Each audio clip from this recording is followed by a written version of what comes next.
গত ২৮শে ফেব্রুয়ারি ইসরায়েল ও মার্কিন বাহিনীর সেই ভয়াবহ হামলার পর কেটে গেছে ৪২ দিন, কিন্তু এখন পর্যন্ত একবারও প্রকাশ্যে দেখা যায়নি ইরানের নতুন সর্বোচ্চ ধর্মীয় নেতা মোস্তফা খামেনিকে। কিন্তু হঠাৎ রয়টার্সের এক চাঞ্চল্যকর প্রতিবেদনে পুরো পৃথিবী জুড়ে বেশ আলোচনা সৃষ্টি হয়েছে। প্রতিবেদনটিতে বলা হয়েছে, আমেরিকা এবং ইসরায়েলের হামলায় ইরানের সর্বোচ্চ ধর্মীয় নেতা মোস্তফা খামেনির মুখমণ্ডল বিকৃত হয়ে গেছে এবং আরও ভয়ঙ্কর তথ্য হলো হামলায় নাকি তিনি তার পা হারিয়েছেন। রয়টার্সের প্রতিবেদনের পর নতুন করে প্রশ্ন দানা বাঁধছে, মোস্তফা খামেনি আসলে কেমন আছেন? কেনই বা তিনি সরাসরি কোনো বার্তা দিচ্ছেন না?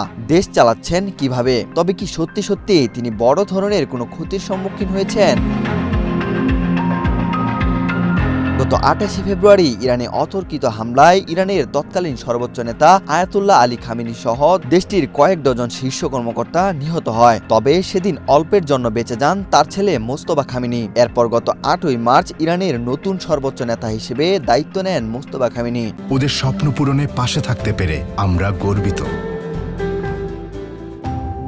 তবে সেই দিনের পর থেকে মোস্তফা এখন পর্যন্ত প্রকাশ্যে আসেননি। তার ভিডিও, অডিও বা কোনো ছবিও এখন পর্যন্ত প্রকাশ পায়নি। রয়টার্সের প্রতিবেদনে বলা হয়েছে, ২৮শে ফেব্রুয়ারি ইসরায়েল ও মার্কিন বাহিনীর প্রথম দফার হামলায় মোস্তফা খামেনি আহত হয়েছেন। তবে তার আহত হওয়া নিয়ে ইরান আনুষ্ঠানিকভাবে এখন পর্যন্ত কোনো বিবৃতি দেয়নি। অবশ্য গত ১৩ই মার্চ যুক্তরাষ্ট্রের প্রতিরক্ষা মন্ত্রী পিট হেগসেথ দাবি করেছিলেন মোস্তফা খামেনি আহত হয়েছেন এবং খুব সম্ভবত তিনি পঙ্গু হয়েছেন।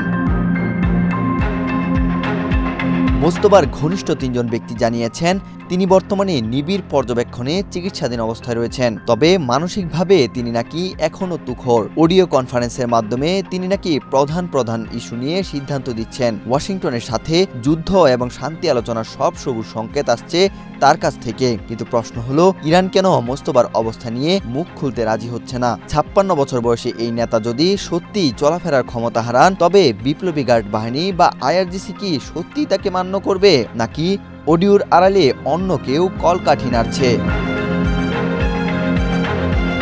এদিকে আজ শনিবার ইসলামাবাদে শুরু হতে যাচ্ছে আমেরিকা ও ইরানের ঐতিহাসিক শান্তি আলোচনা। সেখানে আজ মুখোমুখি বসছে ইরান ও যুক্তরাষ্ট্রের উচ্চ পর্যায়ের প্রতিনিধিরা। এই আলোচনার উপর নির্ভর করছে মধ্যপ্রাচ্যের ভবিষ্যৎ। কিন্তু ট্র্যাজেডি হলো, যিনি এই আলোচনার চূড়ান্ত সিদ্ধান্ত দেবেন সেই মোস্তফা খামেনি যদি সত্যি আমেরিকার হামলায় হাসপাতালের বিছানায় শয্যাশায়ী হন, তাহলে আলোচনা কি সত্যিই ফলপ্রসূ হবে?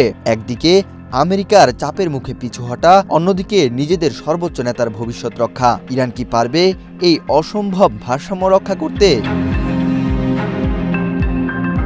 গত ৮ই মার্চ দায়িত্ব নেওয়ার পর থেকে ৩৬ দিন পার হয়ে গেলেও কেন মোস্তফা খামেনি জাতির উদ্দেশ্যে ভাষণ দেননি? কোনো ছবি কেন প্রকাশ পায়নি? ইরানি সরকার এই শারীরিক জখমের বিষয়টি কেন আনুষ্ঠানিকভাবে স্বীকার করছে না? ইতিহাস বলে, একনায়কতান্ত্রিক সরকারগুলো তাদের নেতার দুর্বলতা সবসময় গোপন রাখে। কিন্তু রয়টার্সের এই রিপোর্ট সারা বিশ্বে শোরগোল ফেলে দিয়েছে।